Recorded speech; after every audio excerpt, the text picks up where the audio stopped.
विदिताखिलशास्त्रसुधा जलधे महितोपनिषत् कथितार्थनिधे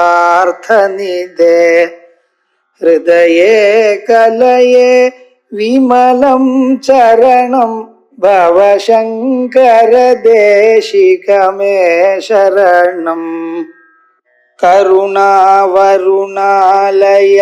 पालय मां भवसागर दुःखविदून हृदं रचयाखिल दर्शन तत्त्वविदं भवशङ्कर देशिकमे शरणम् ललाटं लावण्यद्युतिविमलमाभावितवयदे विधीयं तन्मन्ये मधुरघटितं चन्द्रशकरं विपर्यसन्न्यासाद् उभयमपि सम्भूयितमिदः सुधालेपद्योतिः परिणमति प्राकाशिमकरः 46வது ஸ்லோகம்.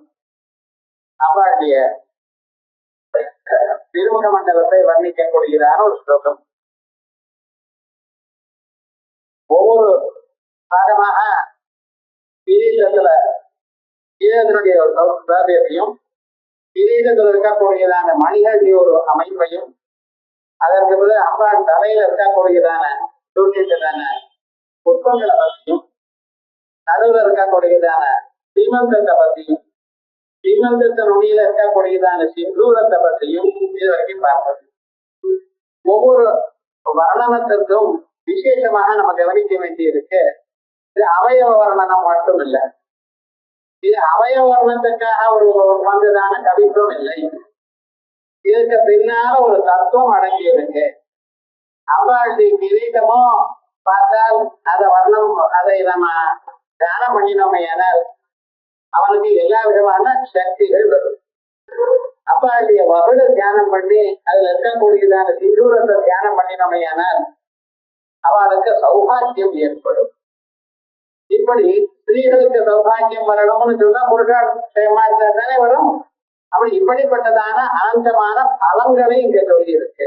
ஆகையால் இந்த ஸ்லோகங்கள் சாதாரணமாக ஒரு அவயவ வர்ணனம் எனக்கூடியதான எண்ணத்தில் இருக்கிற காவியம் இல்லை. மேகதம் இந்த மாதிரி ஒரு காவியம் இல்லது. இது ராஜ்யனுடைய ஒரு துங்காவரசத்தை மட்டும் சொல்லக்கூடியதான காவியம் இல்லை. இது விசேஷமாக இருக்கக்கூடியதான தத்துவங்களை அறிந்து கொண்டு இதனால மனுஷனுக்கு சேமத்தை கொடுக்கக்கூடியதான உயர்ந்ததான ஒரு ரசத்தை கொடுக்கக்கூடியதான ஒரு காவியம். அதுல இப்பொழுது அம்பாளுடைய நெற்றிக்கு சொல்லியிருக்க இந்த நெற்றியானது எப்படி இருக்கணும், நம்ம சரீரத்துல ஒவ்வொருத்தருக்கும் ஒவ்வொரு மாதிரி எப்படி இருக்கணும்னு சொல்றோம். அதே மாதிரி ஸ்திரீகளுக்கு நெற்றி அர்த்த சந்திராகாரமாக இருக்கும். அந்த புருவங்கள் கீழையும் மேல இருந்து கொண்ட ரவுண்டாக இருந்தது என சகல சௌபாகியங்களையும் அடைவார். அது சதரமாக இருக்க விடாது அப்படின்னு சொல்றது, அல்லது அப்படி ஒரு வளைந்து இருக்கக்கூடாது அப்படின்னு விசேஷமாக. அப்படி இருக்கிறவாளும் இந்த ஒரு ஸ்லோகத்தை நம்ம தியானம் பண்ணினோமையானால் அவளுக்கு சௌபாகியம் ஏற்படும். அதோட இல்லாமல் மோட்ச காரணீபூதமான ஒரு பக்தியும் இங்கே ஏற்படும். மோட்சத்துக்கு அபரோட்ச சாட்சாத்காரம் ஞானம் காரணம். அந்த ஞானமானது பக்தி உபாசனைகள் இருக்குமையானால் சித்தம் ஏகாங்கிரத்தை அடையும். அதனால அந்த தத்துவத்தை கேட்டுட்டு நாம உயர்ந்ததான நிலையை அடையலாம். அதையும் இருக்கிறவர்களுக்கு தானா வந்து சேரும். அதற்காகத்தான் இந்த ஸ்லோகம் சொல்லப்படும். இதுல ரகசியமான அர்த்தங்கள் சிலது இருக்கு, அது பின்னால பார்ப்போம். இப்பொழுது அந்த ஸ்லோகத்துக்கு அர்த்தம் லலாட்டம் லாவண்யத்யுதி விமலம் ஆபாதித வயது யுதியம் தன்மன்யே மகுட கடிதம் சந்திரகலம்.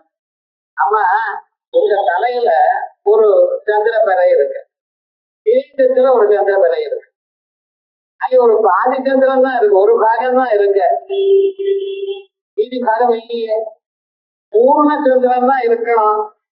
பூர்ண சந்திரன் தானே மனுஷனுக்கு சேவத்தை கொடுப்பான். அப்ப பூர்ண சந்திரனை விட்டு அதுல ஒரு பகுதியை மட்டும் நீங்க நிலையில வச்சுட்டு இருக்கிற, மீதி பாகம் எங்க போச்சு அப்படின்னு கேட்கிற. அந்த மீதி பாகமானது நெத்தியா மஞ்சு போயிடுது. லலாட்டம் லாவண்ய விமலம் ஆபாதின வயது. இந்த நெத்தியில எப்படி இருக்கு? லாவண்யத்யுதி, லாவண்யம். லாவண்யம்னு சொன்னா சாதாரணமா அழகுன்னு அர்த்தம் பண்ணுவோம். முன்னாலே எல்லாமே அழகுங்கிற பதங்கிறது நம்ம பியூட்டின்னு சொல்றோம். எது அழகுன்னு தெரியல. ஆனா சம்ஸ்கிருதத்துல லாவண்யம்னு சொல்லு. அப்ப அதுக்கு பேரு மகா லாவண்ய சேவதி. லாவண்யம் எல்லாம் சேர்ந்து இருக்கிற இடம். விஞ்ஞான காம்பாரே மாத்மானு சித்தி தர்மா அப்படின்னு அறிவு கட்டின்னு சொல்ல மாதிரி அழகு கட்டின்னு சொல்றது. இந்த லாவண்ய சேவதின்னு சொல்றதுல என்ன ஒரு விசேஷம் இருக்கு? லாவண்யம்ங்கிற பதம் லவணத்துல இருந்து உண்டாச்சு, உப்புல இருந்து உண்டாச்சு. அந்த உப்பானது எங்க இருந்து வருது? ஜலத்துல இருந்து வருது இல்லையா? அந்த ஜலத்துல இருந்தா உப்பு வந்துருக்கு. அந்த உப்பை நாம உட்கொள்கிறோம். அந்த உப்பானதை நீங்க பார்க்கணும். அந்த உப்பை நீங்க தோலால தொட்டு பார்க்கலாம், கண்ணால அறிந்து பார்க்கலாம். அது இல்லைன்னா நாக்கால சுவைத்து பார்க்கலாம்.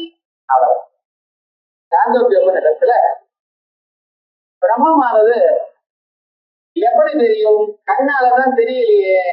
கண்ணால தெரியாத போனா அது எப்படி நாம் அறிந்து கொள்றது அப்படின்னு சிஷ்யன் கேட்கிறான். அவர் என்ன பண்ணீங்கன்னா ஒரு உப்பு கட்டியே கொண்டாங்க, பெரிய கட்டியே கொண்டு வந்தான். ஒரு கிளாஸ் டம்ளர்ல போட சொன்னார், போட்டாச்சு. அது நிலத்துல போட்டுட்டான். அப்ப என்ன பண்ணார்? மூடி வச்சு விட்டு கையில பண்ணி போயிட்டு வாங்க. அடுத்த நாள் காலமே வந்ததுன்னு நேற்று உப்பு போட்டியதுல கொஞ்சம் எடுனார். அவன் தடவை பார்க்கிறான், ஒண்ணுமே கிடையாது. நேற்று கண்ணால பார்த்தான், கையால கொண்டு வந்தான், கையால தொட்டு கொண்டு வந்தான், அந்த பாத்திரத்துல போட்டான். இன்னைக்கு பாத்திரத்துல உப்பு காணமே, வெறும் ஜலம் தானே இருக்கு. காணோம் இல்லை அப்படின்னா, கண்ணால தெரியலேன்னு இல்லைன்னு சொல்லாதுப்பா, கொஞ்சம் நாக்கில் விட்டுட்டு பாரு ஜலத்தை, உப்பு கறிக்கிறதுன்னா.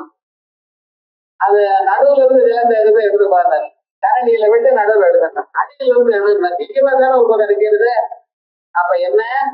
கண்ணால பார்த்ததும் கையால தொட்டதும் இப்பொழுது கண்ணாலையும் கையாலையும் தொட முடியாது போனாலும் நாக்கால ரெண்டு படலாம். அதே போல புலன்களுக்கு அறியாததான ஒரு தத்துவம் இருந்தாலும் அதை நாம் சிரவண மரணாதிகள்னால அறியலாம் அப்படின்னு சொன்னார். அதே மாதிரி இந்த உப்புங்கிற திருஷ்டாந்தம் நமக்கு என்ன சொல்றது? இந்த சரீரமே நமக்கு ஏற்பட்டது பஞ்சபூதங்கள்னால ஏற்பட்டது. சமுத்திரத்துல இருக்கிற ஜலத்தை வயல்ல கொண்டு வந்து நிறுத்திவிடுறோம். நிறுத்தின பிறகு அந்த வயலானது பூமியை தொட்டு இருக்கு. அந்த ஜலம் சூரிய கிரணங்கள்னால் அது இருக்கிற ஜலம் எல்லாம் இழுக்கப்படுகிறது, காற்றுனால உலராக்கப்படுகிறது, ஆகாச சம்பந்தம் இருக்கு. அந்த உப்பானது ஜலமானது உப்பாயிடுறது. இப்படி பஞ்சபூத சம்பந்தங்களோட அங்க இருக்கக்கூடியதான ஒரு தத்துவமானது உப்பாச்சு. அதை கொண்டு வந்து தனித்தனியாக பிரிச்சு ஒவ்வொரு ஊருக்கும் எடுத்துட்டு போறாங்க. அந்தந்த வீட்டு சமையல் கட்டில போறோம். மறுபடியும் அது ஒரு பதார்த்தத்தை பார்த்தா என்ன ஆயிடுது? மறைஞ்சு போச்சு. அதே மாதிரிதான் இந்த ஜீவன் பஞ்சபூதங்களோட இந்த சரீரத்தை ஏற்படுத்தி கொண்டு, இந்த தன்மாத்திரைகளான சரீரத்தை ஏற்படுத்தி கொண்டு எங்கேயோ பிறந்து எங்கெங்கேயோ அல்லல் பட்டு கடைசியில சர்வதேவ நமஸ்காரா கேசவம் பிரதி கச்சதி, கடைசியில எங்க போய் சேர்றது? அந்த நாராயணன் இடத்துல போய் சேர்றது. எல்லாம் போய் அந்த மோட்டத்துல பரபிரம்மத்தோட சேர்ப்பது. ஆகையா இந்த உப்புன்னு நான் சொல்றேன் பார்த்தீங்கன்னா, அது என்ன பண்றது? இருக்கிற பரியந்தான் மனுஷனுக்கு லாவண்யத்தை கொடுக்கும். ஒரு 10 நாளைக்கு உப்பு சேர்த்துக்காம இருந்து பாருங்க, என்ன ஆச்சு? உடம்பு முழுக்க சுருக்க விழுந்துடும். உடம்புல வெயில்ல 4-5 கிலோ குறைஞ்சு போயிடும். கண்ணெல்லாம் வெளியில வந்துடும். என்னடா எல்லாரும் கேட்பா, என்ன சார் திடீர்னு இப்படி நீங்க சொல்லி ஆயிடுல உடம்பான்னு கேட்பா. அப்ப மனுஷன் சௌக்கியமா இருக்கிறதுக்கு காரணம் என்ன? குண்டா இருந்து கொண்டு உடம்புல மினுமினுப்பு இருக்கிறது காரணம் அந்த லவணம். அதான் அந்த லவணத்துல இருந்து வந்ததுதான் லாவண்யம். ஏன் உப்பு சேர்த்துக்கணும்? டாக்டர் சொல்றாங்க பாதி உப்பு சேர்த்துக்கோங்க, அவ்வளவுதான். இதுதான் உங்களுக்கு ரொம்ப கோபம் வருது. உப்பையே சேர்த்துக்காம இருக்க முடியாது, கொஞ்சம் இருக்கலாம். லாவண்யம் இல்லாத போனால் உடம்பு ரொம்ப கலப்படும்.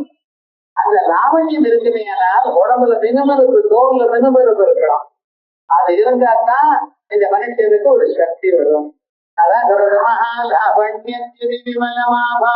வயது அந்த நெத்திய கண்டதுமே, அந்த லாவண்யத்தை கண்டதுமே எப்படி விமலம் ஒரு விதமான அழுக்கு இல்லாமல் அப்பொழுக்கற்றதான ஒரு நெற்றி.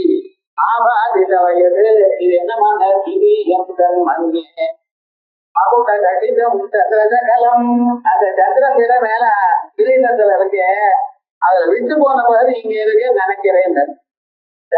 சந்திரபிட ஒரு பகுதி அங்க இருக்கு, அது பூர்ண சந்திரன் அந்த பகுதி விட்டு போன மீதி பாகம் எங்க இருக்கு, அது இங்க திரும்பி கொண்டிருக்கு. மன்னே மகுட கடிதம் சந்திரகலம்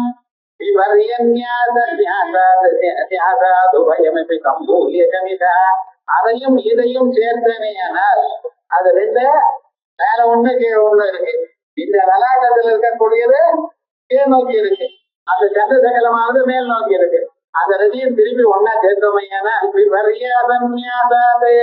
உபயமபி சம்பூய ஜமிதா, அது ரெண்டு ஒன்னா அமையானால் சுதாலேபஸ்யூதி பரிணமதி சுதாலேபஸ்யூதி அமிர்தத்தை ஒழுகின்றதான ராகா இமரஹா பௌர்ணமி சந்திரன் போன்றதான ராகான பௌர்ணமி பிரதிபன்முக்கிய ராகா அந்த திதி மண்டல போதிதா. பிரதிபத்துல இருந்து ஆரம்பிச்சு பௌர்ணமி வரைக்கும் இருக்கக்கூடியதான திதி மண்டலங்கள். ஆகையால் அப்படிப்பட்டதான பௌர்ணமி சந்திரன் மாதிரி யாரு பௌர்ணமி சந்திரன்ல இந்த பௌர்ணமி சந்திரன் நமக்கு நிலாவை கொடுக்கிற சந்திரனால ஆனந்தமா இருக்கும். சூரியனுடைய தாபங்கள்லாம் நமக்கு குறைகிறது. அவ்வளவுதான் மட்டும் இல்ல, அந்த சந்திரன் பண்ணக்கூடியதான காரியங்கள் நமக்கு நிறைய இருக்கு.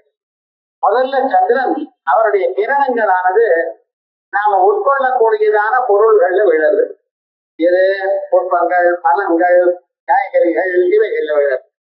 அந்த சந்திர கிரணங்கள் பட்ட பிறகு அதை நாம உட்கொள்ள மேலதான் சரீரமானது புஷ்டியாருது. சூரியனுடைய கிரணங்கள் அந்தந்த மரம் தொழில்களுக்கு புஷ்டியை கொடுக்கிறது.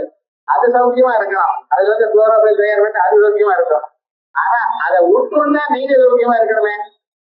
ஆணிகளுடைய சரீரமானது சௌக்கியமாக போஷணத்தை அடையணுமையானால் அதுக்கு என்ன வேணும், இந்த சந்திரனுடைய கிரணங்கள் வேணும். அந்த சந்திர கிரணங்கள்னாலதான் அந்த சுதா லேபர் ஜூதி, இந்த சுதா அமிர்தம் இருக்கு, அந்த சந்திர கிரணங்கள்னால்தான் ஏற்படுகிறது. அந்த சந்திர கிரணங்கள் என்ன ஆச்சு, அம்பாடிய நெற்றியாகவும் இருக்கு, அம்பாடிய கிரீட்டத்துக்கு ரெண்டா பிரிஞ்சிருக்கு. இத ஆச்சாரியார் இப்படி ஒரு கற்பனை பண்ற. இதனால என்ன, நமக்கு அந்த அம்பாளுடைய ஒரு அனுகிரகம் நமக்கு கிடைக்கணுமேனால் அல்லது தாங்கள் அம்பாளுடைய நெற்றி இப்படி தியானம் பண்ணினேனால் என்ன ஆகும், சரீரம் வளரும். சரீரம் வளர்றதுல என்னதான் விசேஷம் இருக்குன்னு இருக்கலாம். சரீரமாத்தியம் கல தர்ம சாதனம். முதல்ல நமக்கு கடைசி வரைக்கும் சரீரம் சௌக்கியமா இருக்கணும், ஆரோக திடகாரமா இருக்கணும். என்ன அது ஒழுங்கா இருந்தா தான் சார் நம்ம எல்லா நல்ல காரியமும் பண்ண முடியும். கோயிலுக்கு போகணும், அங்க போகணும், வேதாந்த கிளாஸுக்கு வரணும், கேட்கணும், எல்லாம் உட்கார முடியல, எழுதுக்க முடியலன்னு ரொம்ப கஷ்டமா இல்லையா. முதல்ல பண்ண வேண்டியது காது இருக்கு, காதுதான் உங்களுக்கு எல்லோருக்கும் தெய்வீக சம்பது. கண்ணுங்கிறது மானுஷி சம்பது. கண்ணு நல்லா இருந்தது, ஏன்னா மனுஷில போகங்கிறார் வருகிறார். ஆனா பரலோகத்துக்கு வேண்டியதான எல்லா விடயத்தையும் நாம் அறிந்து கொள்ளணும் என்றால் அதுக்கு என்ன வேணும், காது ரொம்ப முக்கியமா வேணும். ஏன் அந்த காதானது சைத்தியம் நமக்கு வரணும்னா இந்த சந்திரனுடைய அனுகிரகம் இருக்கணும். அதற்கு மேல நம்ம ஏதாவது கேட்டோம்னா மனசு புரியணும் சார், மனசு ஒத்துக்கணும். சொல்றப்பவே இருக்கிறது சரியா இல்ல அப்படின்னு மனசு ரிஜெக்ட் பண்ணி வச்சுறது இதுல அப்படி இருக்கக்கூடாது. அந்த அப்பா இடத்துல பக்தி இருக்குது. நம்ம அந்த பக்தி பாவம் எங்க இருந்து வரும், சந்திரனுடைய அனுகிரகத்தினால வரும். சந்திரமா அவன சூரியோஜாயதா, சந்திரன் உங்களுக்கு மனசு வந்திருக்கு. மனசுக்கு அதிஷ்டானமான தெய்வம் சந்திரன். ஜாதகத்துல சந்திரன் நல்ல இடத்துல இருக்கணும், இல்லைன்னா மனசு பைத்தியம் பிடிச்சிடுவோம். பார்த்துதான் இந்த சந்திரனோட ராகம் எதுவும் சேர்ந்து இருந்தா ரொம்ப கஷ்டம். அதுக்கெல்லாம் என்ன பண்றது, இந்த ஸ்லோகத்தை அதோட மட்டும் இல்லை, இன்னொரு தத்துவம் உனக்கு. இந்த அம்பாளுடைய நெத்திய தியானம் பண்ணணும்னு நான் சொல்லிட்டு இருக்கேனே, இதுக்கு இன்னொரு விசேஷமான ஒரு கலர். இந்த நெத்தியில முதல்ல ஆக்ஞா சக்கரம் ஒண்ணு. நெத்தியில ரெண்டு குருவங்களுக்கு நடுவுல இருக்கக்கூடியதான சக்கரத்துக்கு ஆக்ஞா சக்கரம் பொழுது அந்த இடத்துல இரண்டு இதழே இருக்கு. ஒரு இடத்துல ஆன்னு, இன்னொரு இடத்துல ழான்னு இருக்கான் இருக்க. அந்த அந்த சக்கரத்துல இடத்துல நம்ம மனசை சேர்த்தோமையானால், தியானம் பண்ணினோமையானால் என்ன ஆகும், அது ஆக்ஞானது. ஆஜ்ஞான ஆ சமந்தா ஜானாதி சர்வம், எல்லாமும் அறியக்கூடியதான திறமை இவனுக்கு வரும். அதான் ஆஜ்ஞாசத்திரம் பொழுது. எந்த துறையை நீங்க எடுத்துன்றீங்களோ அந்த துறையில ரகசியமான விஷயங்கள் வந்து தெரியும். எக்கனாமிக்ஸ் வாதிகளுக்கு அதனுடைய ரகசியமான விஷயம், பிசிக்ஸ் வாதிகள் அதனுடைய ரகசியம். அந்த எந்த துறையில இருக்கானோ அந்த துறையில சாதாரணமாக மனிதர்களுக்கு அறிய முடியாத தத்துவம் அவனுக்கு எட்டும். அதனால பூமியில இருந்து ஆரம்பிச்சு மூலாதாரத்துல பிருத்திவி தத்துவம், சுவாதிஷ்டானத்துல ஜல தத்துவம், மணிபூரகத்துல நெருப்பு அக்னி தத்துவம், ஹிருதயத்துல வாயு தத்துவம், கழுத்துல ஆகாச தத்துவம், ஆக்ஞா தத்துவத்துல அதுக்கு மேல இருக்கக்கூடியதான மன தத்துவம். இவைகள்லாம் தாண்டி 5 பூதங்களுக்கு தாண்டி அங்க இருக்கக்கூடியதான ஆரம்பம், அது சந்திரனுடைய ஆரம்ப நிலை. அதே போலயே சிரஸ்ல சகசிரார கமலம் 1000 இதழ் தாமரை இருக்கு. அதுக்கு நடுவுல ஒரு சந்திர குடும்பம் இருக்கு. அந்த சந்திரன் தான் சுதா சிங்கோர் மத்திய எதிரவினவிவாதி அங்கிருந்து ஆரம்பிச்சு அந்த அமிர்த பெருக்கு மனுஷனுக்கு ஏற்படும். 72 நாடுகள்லயும் அமிர்த பெருக்கு ஏற்படும். இது எப்படி ஏற்படும்? நம்ம ஆத்ம தத்துவத்தை அறிந்தார். அறியறதுக்கு வழி என்ன?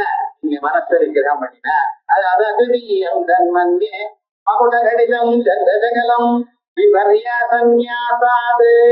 இது ஒண்ணுக்குள்ள சேர்ந்து இருக்கவையான உபயமதி சம்போயிதமிதா சுகாலே பஸ்யூதிஹி வரிணமதிராகி மகரா.